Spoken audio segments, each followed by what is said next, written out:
Hello dear students, आइए the sound of music का second part शुरू करते हैं।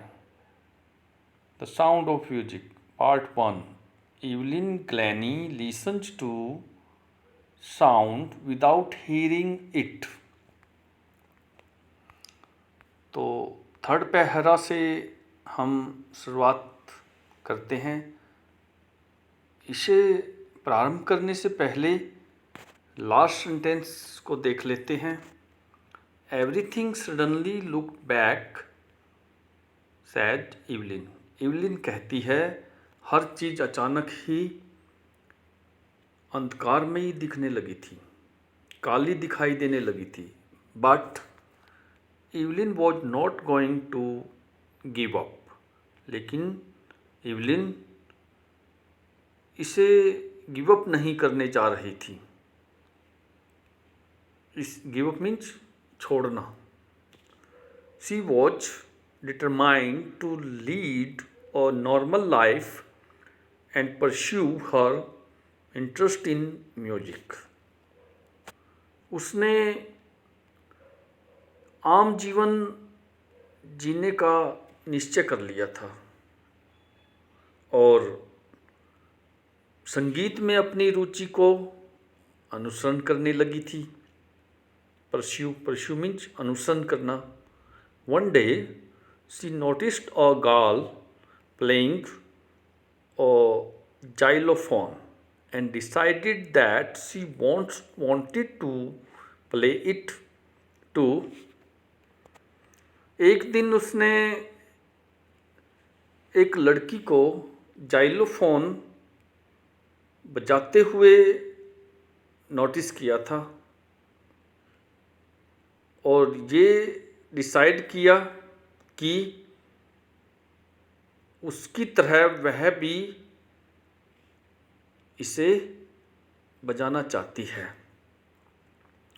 तो यहाँ देखिए जाइलोफोन होता क्या है, इस पिक्चर से आप देख सकते हो। एक म्यूजिकल इंस्ट्रूमेंट है जाइलोफोन। इसका अर्थ हम जानेंगे। A musical instrument with a row of wooden bars of different lengths. एक संगीत वाद्य यंत्र अलग अलग लेंथ की, जिसमें लकड़ी की बनी हुई कतारों में बार्ज होती है। एक कतार बनी है जिसमें वुडन बार्ज है, ये स्टिक्स लगी हुई है। ये इंस्ट्रूमेंट आप देख सकते हो, ये जाइलोफोन है। तो आइए देखते हैं आगे। Most of the teachers discouraged her, but percussionist Ron Forbes spotted her potential.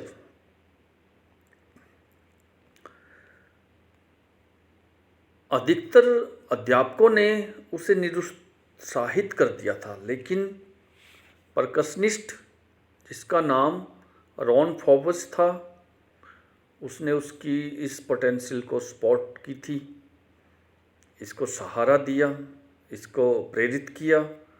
अब परकशनिस्ट क्या होता है, आइए देखते हैं। A person who plays the drum, the tabla etcetera. एक व्यक्ति जो ड्रम, तबला इत्यादि बजाता है, उसको हम परकशनिस्ट कहते हैं।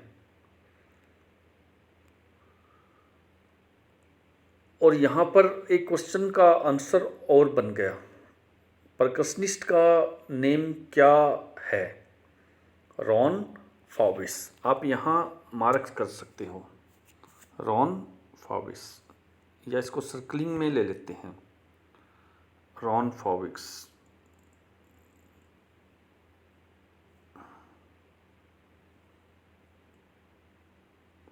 आप अपनी कॉपी पे इसको राइट कर सकते हो। तो नेक्स्ट देखते हैं।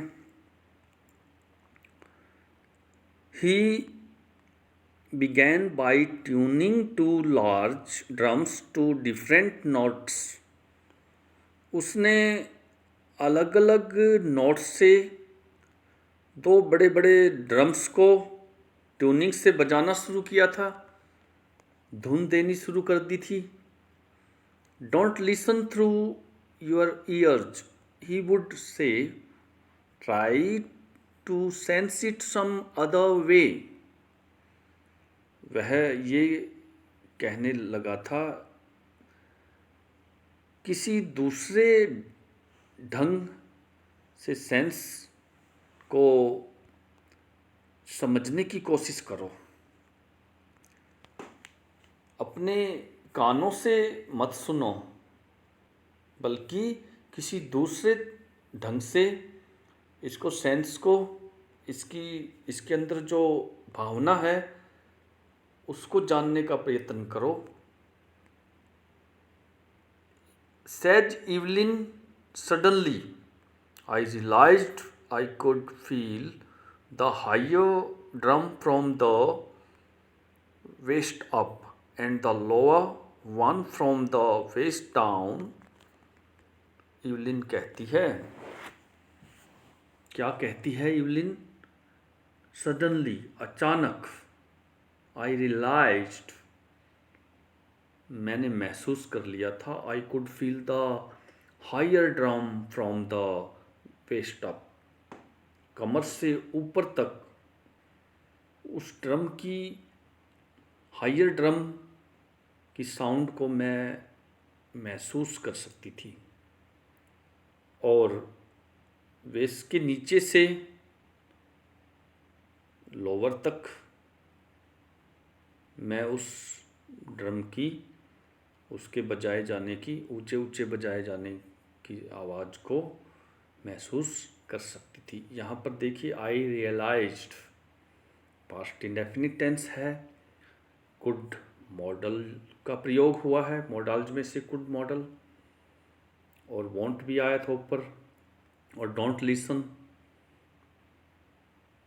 थ्रू योर ईयर्स, अपनी कानों से मत सुनो, बल्कि किसी दूसरे वे से इसकी सेंस को समझो। यहाँ पर अलग अलग तरह से ग्रामेटिकल फीचर्स का प्रयोग हुआ है। नेक्स्ट देखते हैं।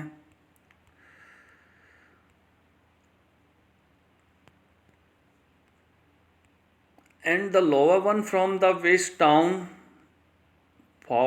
Faubus repeated the exercise, and soon Evelyn discovered that she could sense certain notes in different part of her body. फॉर्बस उस अभ्यास को रिपीट करता चला गया, दोहराता चला गया, और जल्दी ही इवलिन ने ये पता लगा लिया था कि वह उसके शरीर के डिफरेंट पार्ट्स में से कुछ नोट्स को महसूस कर सकती थी। I had learned to open my mind and body to sounds and vibrations. मैंने अपने शरीर में आवाज़ों को, कंपकपी को, अपने शरीर, अपने माइंड, अपने दिमाग से खुले तौर पे, अपना दिल और दिमाग खुला रख के उस कंपकपाहट को, उन आवाज़ों को जो मेरा शरीर, मेरा दिमाग महसूस करता था, तो अपने हार्ट और माइंड से मैंने उनको सीख लिया था। The rest was sheer determination and hard work. बाकी का जो कार्य था बहुत ही निश्चय भरा था और कठिन कार्य था। फोर्थ पैरा को देखिए।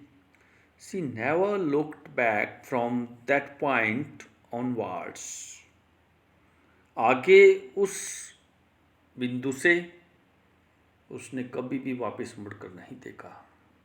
She toured the United Kingdom with a youth orchestra, and by the time she was 16, she had decided to make music her life. उसने यूनाइटेड किंगडम में एक नौजवान, एक युवक ऑर्केस्ट्रा के साथ यात्रा की, टूर पे गई, और उस समय तक वो 16 वर्ष की थी। तो जब यूनाइटेड किंगडम गई ग्लैनी, उसकी उम्र कितनी थी, यहाँ पर आप पॉइंट कर सकते हो। सर्कल में डाल देता हूँ, देखिए, शी वॉज 16। कब 16 की थी? जब वो यूनाइटेड किंगडम गई। कहाँ गई? United kingdom.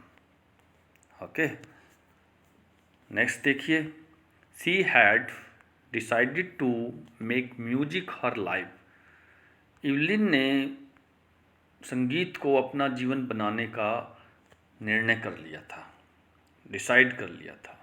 She auditioned for the Royal Academy of Music and secured one of the highest marks in the history of the Academy.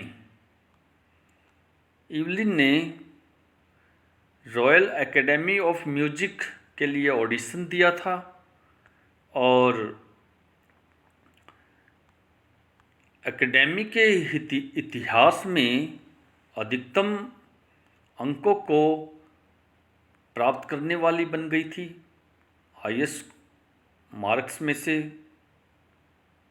एक, मार्क्स प्राप्त करने वालों में से एक के रूप में ये उपलब्धि सिक्योर की थी, हासिल की थी। She gradually moved from orchestral work to solo performances. उसने धीरे धीरे करके ऑर्केस्ट्रल वर्क से एकल प्रस्तुति के लिए मूव किया। ऑर्केस्ट्रल वर्क को छोड़कर वो एकल प्रस्तुतियाँ देने की ओर अग्रसर होने लगी थी। At the end of her 3 years course, she had captured most of the top awards. अपने 3 वर्ष के अंतराल के अंत तक, 3 वर्षों के इस कोर्स के आखिर में उसने उच्च पुरस्कारों में से अधिकतर अपनी गिरफ्त में ले लिए थे। हैड कैप्चर्ड, यहाँ पे कौन सा टेंस है? यह पास्ट परफेक्ट है। मैं सर्कलिंग में डाल देता हूँ, सर्कल कर देता हूँ। Had captured, past perfect. यहाँ पर आपको पहचान भी हो गई होगी हैड प्लस वर्ब की 3rd फॉर्म। और इसके अलावा आपने ऑडिशन के बारे में और जानकारी लेनी है तो यहाँ पर देखिए ऑडिशन क्या होता है। इंडिया गॉट टैलेंट एक्सेट्रा आप देखते होंगे, उसमें भी ऑडिशन के लिए बहुत से युवक और युवतियाँ आपको परफॉर्मेंस देते हुए दिखाई देते होंगे। तो ऑडिशन क्या होता है आइए देखते हैं। Gave a short performance so that the director could decide whether she was good enough. एक छोटी सी प्रस्तुति देना जिससे कि जो निर्देशक होता है वो डिसाइड कर सके कि क्या उसकी परफॉर्मेंस पर्याप्त रूप से अच्छी थी। नेक्स्ट पैरा में देखिए, and for all this Evelyn won't accept any hint of heroic achievement. और इस सब के लिए इवलिन ने हीरोइक अचीवमेंट में से किसी भी हिंट को स्वीकार नहीं किया था। हीरोइक अचीवमेंट, बहादुरी वाली उपलब्धि, हीरो नायक होता है, हीरोइन नायिका। तो हीरोइक वीरता भरी अचीवमेंट, उपलब्धि।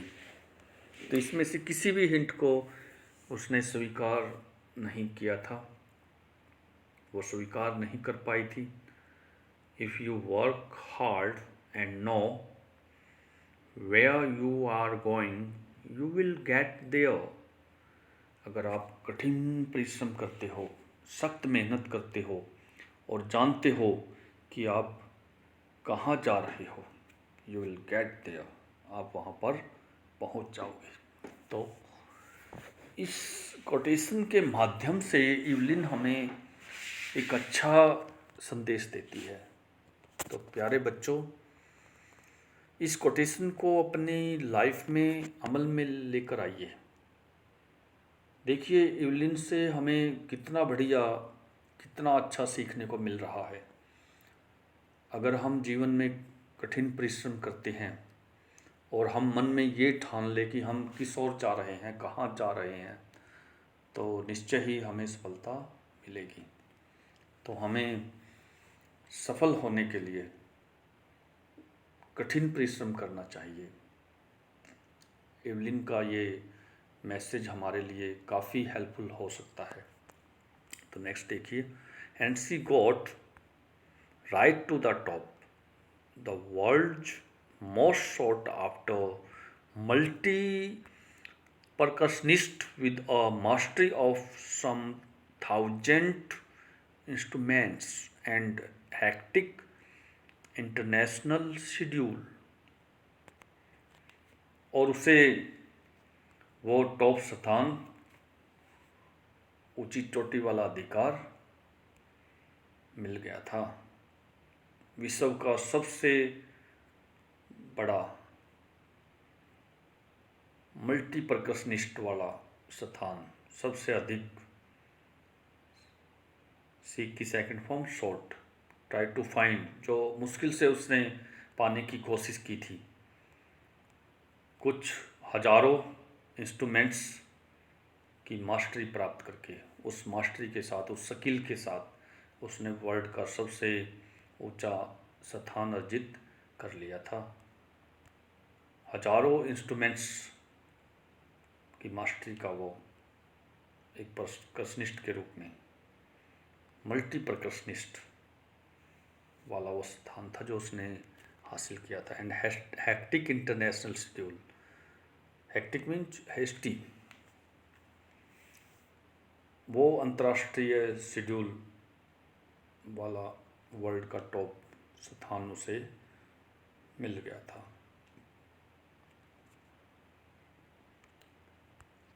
It is intriguing to watch Evelyn function so effortlessly without hearing, बिना सुने ही प्रयासरत होते हुए इतने फंक्शन इवलिन ने वॉच करने के लिए व्यू रचना एक स्ट्रेटजी बनती जा रही है। इवलिन के लिए इतने बढ़िया बढ़िया, इतने अच्छे अच्छे प्रयास, बड़े ही प्रयासों के साथ, बिना सुने ही, क्योंकि इवलिन के अंदर डेफनेस थी। इवलिन को काफ़ी फंक्शन अटेंड करने पड़ते थे। Intriguing means fascinating and curious, बड़े ही आकर्षक रहे हैं उसके ये फंक्शन, जिज्ञासु रहे हैं। क्यूरियस मीन्स जिज्ञासापूर्ण। In our 2 hour discussion she never missed a word, अपने 2 घंटे के डिस्कशन में उसने कभी एक भी शब्द मिस नहीं किया था। Man with bushy beards give me trouble, she laughed।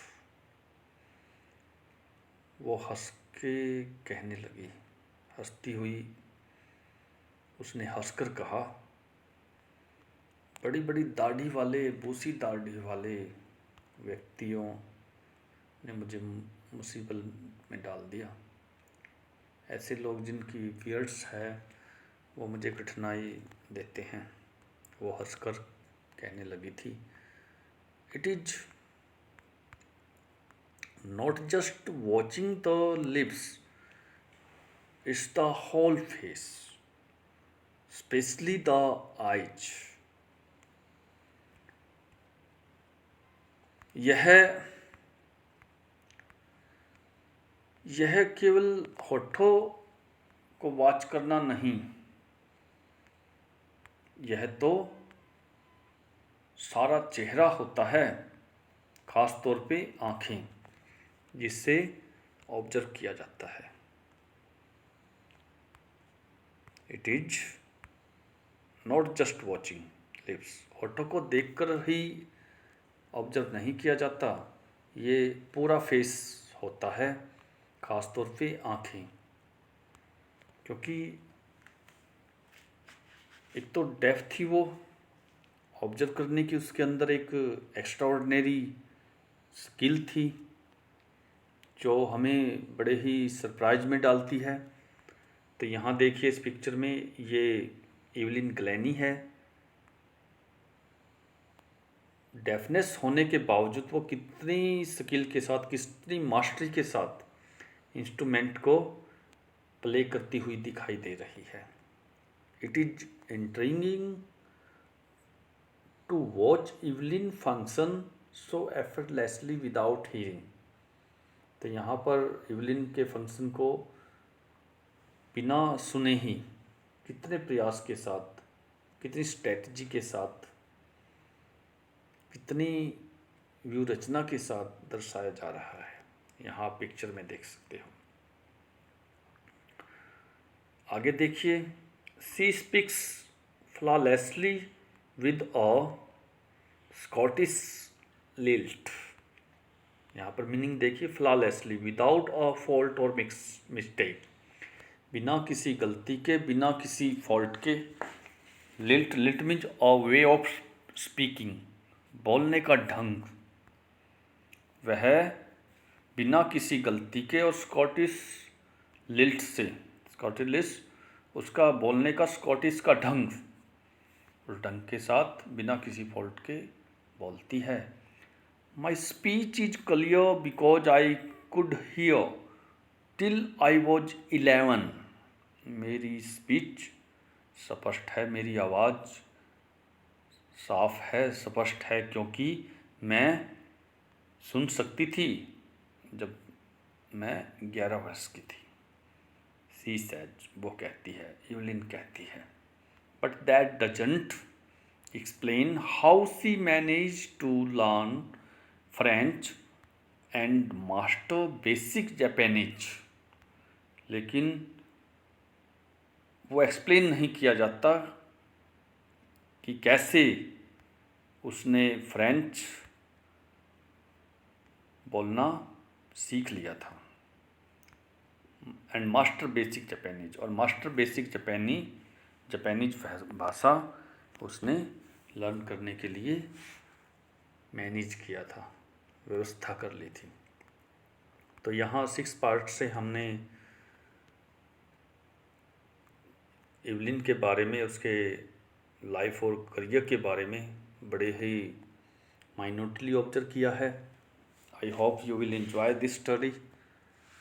Please subscribe this channel. आप सिर्फ देख रहे हो, सब्सक्राइब नहीं कर रहे। अगर हर कोई इसको सब्सक्राइब करेगा तो मेरा ये संदेश, मेरी ये मेहनत एक एक बच्चे तक पहुंच पाएगी। अकेले बच्चे ही नहीं, बड़े भी इसका बेनिफिट्स उठा सकते हैं। हरियाणा टीचर एलिजिबिलिटी टेस्ट की तैयारी करने वाले युवक और युवतियां भी जो MA इन इंग्लिश हैं, उनका भी काफ़ी से काफ़ी फ़ायदा होगा। So please subscribe this channel, like also, as well as send comments in comment box। और मैं कोशिश करूँगा आपको अच्छा से अच्छा प्रदान करने की। इन्हीं शब्दों के साथ मैं इन सिक्स्थ पैसेज तक, थर्ड से लेके सिक्स पैसेज तक के इस टेक्सुअल कंटेंट को क्लोज करता हूँ। Thanks to all. मिलते हैं सेवन्थ पैसेज के साथ और हमारे इस टेक्सुअल कंटेंट के थर्ड पार्ट के साथ। Thanks to all.